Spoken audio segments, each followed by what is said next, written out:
Thank you guys so much for coming. This is the Canadian premiere of the feature-length version of the web series that started from a short that blah, blah, blah, blah, blah, blah. This has been a long time coming for me, and I'm really glad you guys can all be here, and I really hope y'all enjoy the show. Thank you.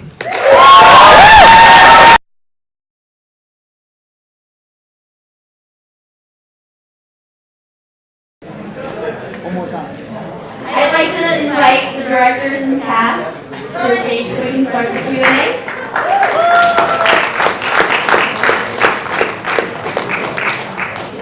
Guys, I'm not doing this by myself. All right.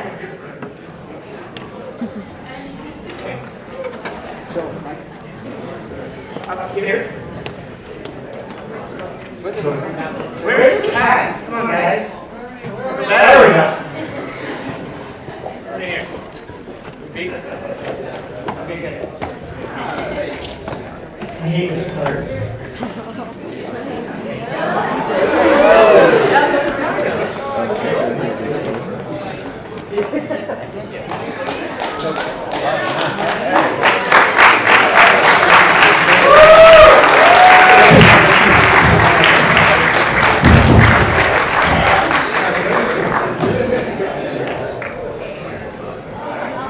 Okay, who's got a question? Alright, mind if I join you? Sorry, so who are you? Can we get it? Hands fine. No, questions, great. We're gonna go drink. If that's okay. I'm not dropping it. Okay.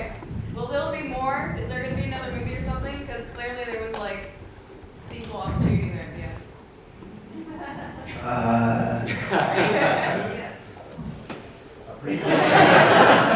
If any of you guys have money and you want to pay for it, I would love to do another one.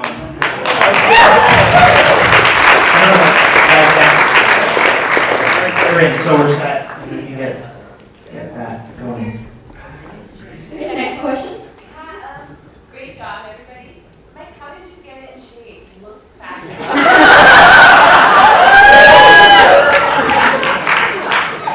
It was all CGI. The Donis jeans! That was my aunt. You in the back there? So obviously there's a lot of film influences.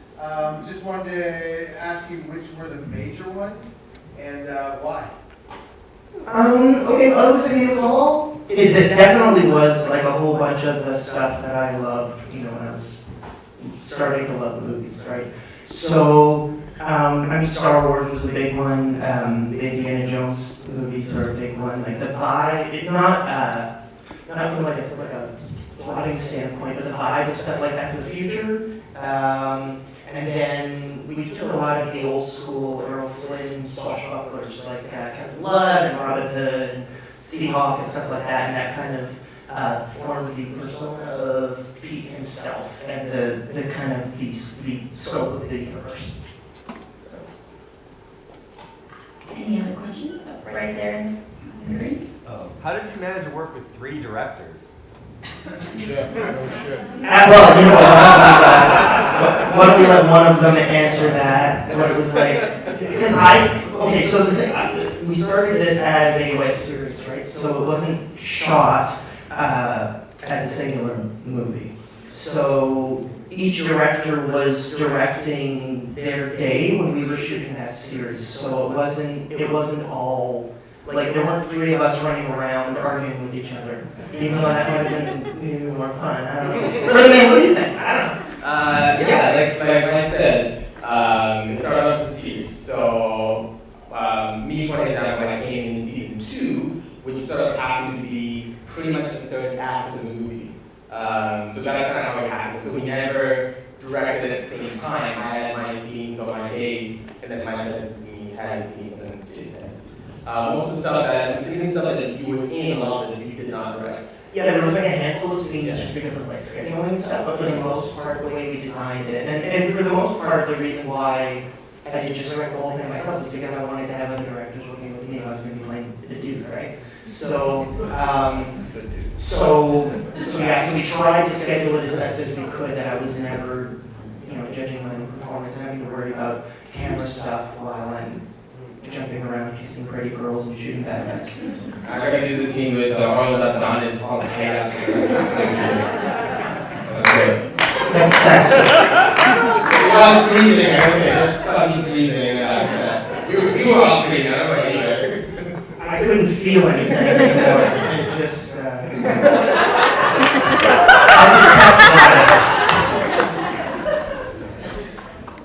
It just, What was the most challenging part of the whole project?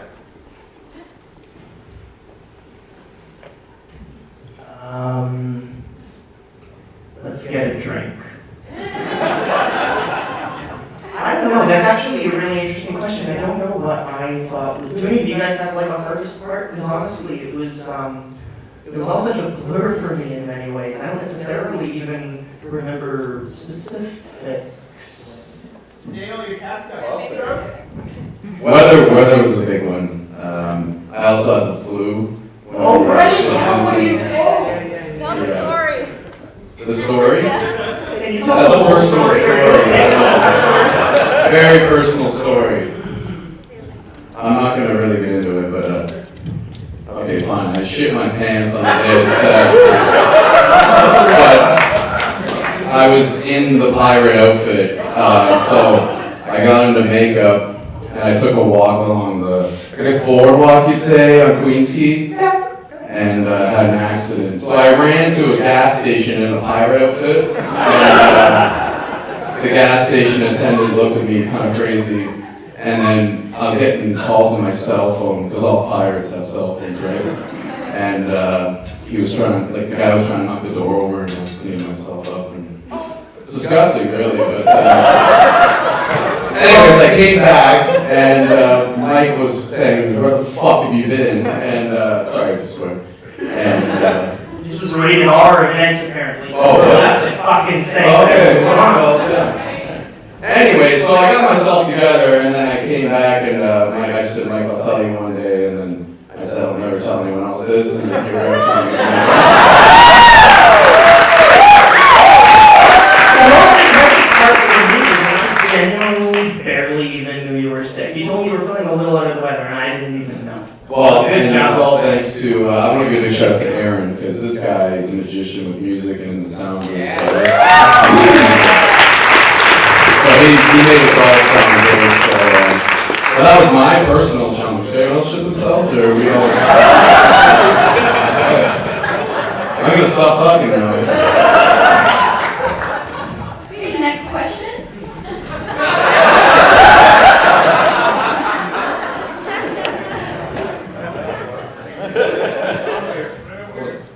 Agreed. I really love the casting in this. Maybe you could give us a little rundown on how you found your cast, because obviously they were very, right on the money, and like, how did you find your cast?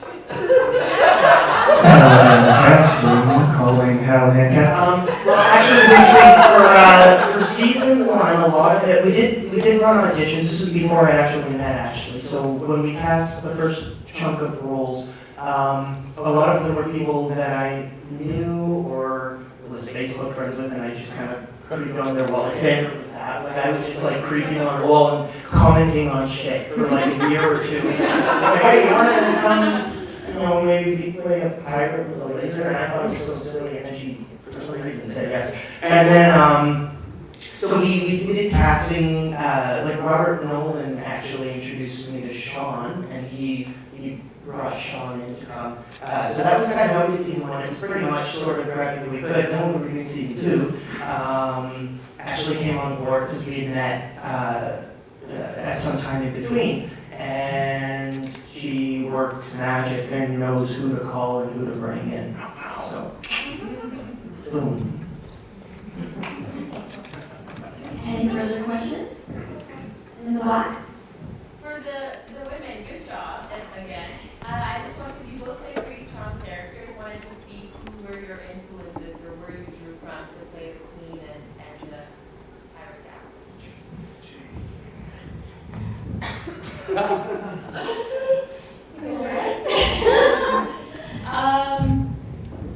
don't know. I don't know how to answer that question, honestly.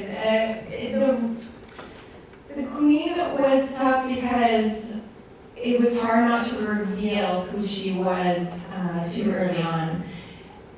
So I think it was just, I'm speechless. I don't even know what to say right now. I don't know how to answer that question. Sorry. Yeah, it was a great character, and I sort of just went with it and sort of drew inspiration from the rest of the crew and the rest of the cast, and it sort of just played itself in a way. Does that make sense? I really was not too clear. I had an idea of what I wanted to do, and I remember going into the audition, and it was the first time that I met Mike and Jason. And we actually played around with a few different things because with the particular audition piece that I had, it wasn't established what my relationship was to Pete Winning. So I didn't know if we were adversaries, if we were friends, maybe we were strictly just business partners. I just wasn't sure. From my childhood, I love Sigourney Weaver. I love Linda Hamilton from Terminator. So just those are always things that kind of are in the back of my mind. But then also the rest of the cast and what everyone's bringing towards the production kind of gives you a little bit of a leeway to try to figure yourself out. And the cool thing too, I guess, because it was a series, like, you guys kind of discovered a lot as you went along as well, right? Because we all worked together later on in the movie, and you guys are just at it. I didn't really discuss much about the character because it was so at that point in the game. So it kind of felt like you guys had already sort of, like everyone, all the cast had already nailed the parts down, and then you guys just pretty much talked about it at that point. So. Yeah. Any more questions? Right there. Great job, guys. Nice. Training in particular was really, really awesome. Did you guys have fun with that? Was there a lot of challenges? I love doing like movie fighting and things like that. A lot of the credit to that stuff goes to Tyler Williams, and Kevin Robinson designed the sword fight with Ashley Malone, and so like those guys. Oh, and Steve Cassan did a day doing choreography as well, and so like they kind of came in and it was actually really interesting for me because I hadn't worked that heavily with fight coordinators before. And I was having discussions with Tyler, and he was asking me like character questions, not who needs to do whatever, but just like, how does this person think? How does this person, and we really kind of got into who they were and designed fights around that. So when we were actually playing in the scene, doing the physical acting, a lot of the time it was just a slightly more dangerous version of a regular scene with more marks, to hit, because it was very much just kind of what I want to drink.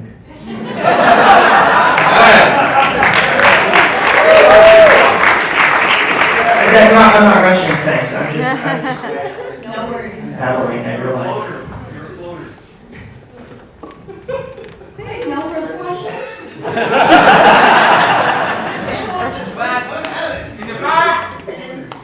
Oh, in the back. Can I ask, the voices in this are quite incredible, the music is incredible. Have you thought of making it into an animation? Because money is really there, right? I was gonna ask you what age group you really aim this at.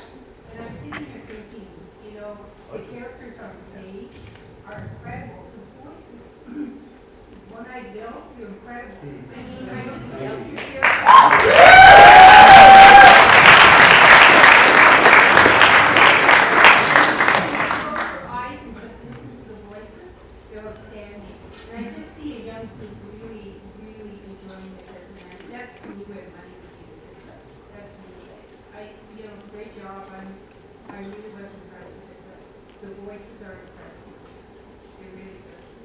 Thank you. Cartoons. I'm in. We have discussed sort of doing cartoons or like a radio drama and I were talking about at some point, and we've discussed doing some non-involving cameras version of the story. And so yeah, that's absolutely something. I mean, in terms of target audience, I think I kind of am 7 or 8. Yes, I am. Like I feel I care so. So I definitely think if I made it for me, that it would fit that age bracket. I believe I saw someone on this side. Back there. Mike, this is more for the crowd here. What do you want to drink?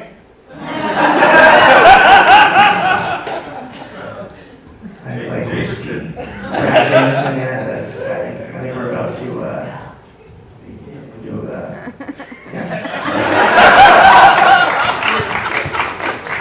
You buying, Mike? What? You buying? We can put it on my credit card. Thank you guys.